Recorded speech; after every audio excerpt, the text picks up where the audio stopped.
Alors, moi, j'ai travaillé sur un scénario sur l'entreprise Sephora que j'ai nommé «Mettre en place une animation commerciale».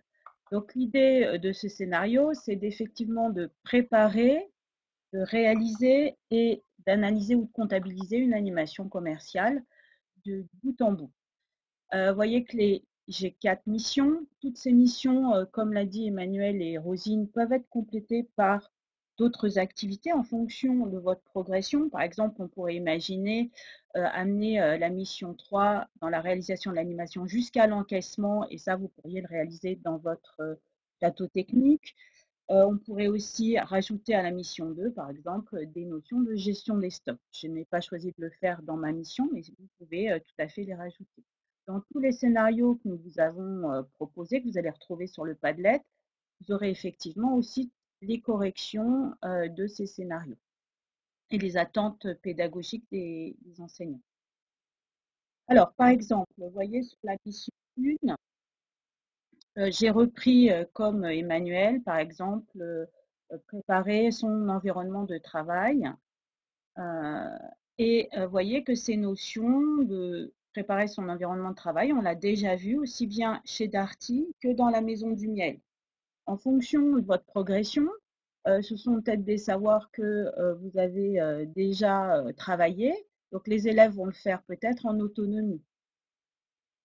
Donc je reviens sur ce qui avait été, dit dans le chat. Effectivement, l'économie droit, c'est un savoir associé.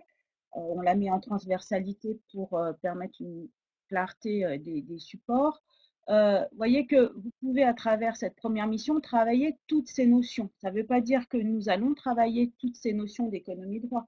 Au fur et à mesure des, scénarios, on peut amener des notions, des nouvelles notions d'économie droit ou asseoir certaines notions.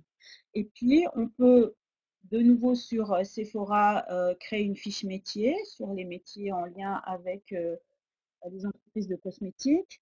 Et puis, en français, dire, écrire son métier. On peut aussi, bien sûr, on n'en a pas encore parlé, mais compléter tout ce travail avec une évaluation PIX. Dans la mission 2, voyez que je traverse 2 blocs.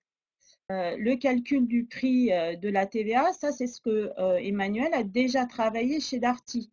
C'est pas grave.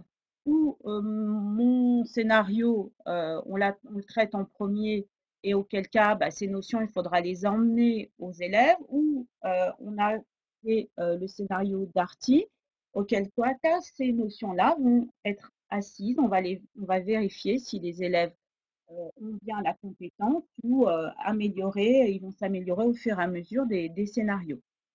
Dernière chose, en termes de résultats attendus dans les activités. Le résultat attendu des missions, elle va être fonction de votre progression.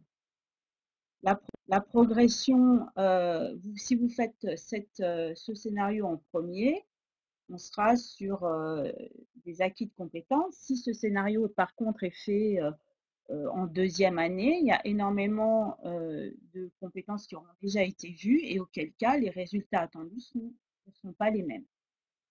Voilà, je laisse la parole à Myriam. Je vous écoute. Alors reprendre la question d'une personne sur compétences ou notes sur le bulletin scolaire, ça c'est des choix d'établissement.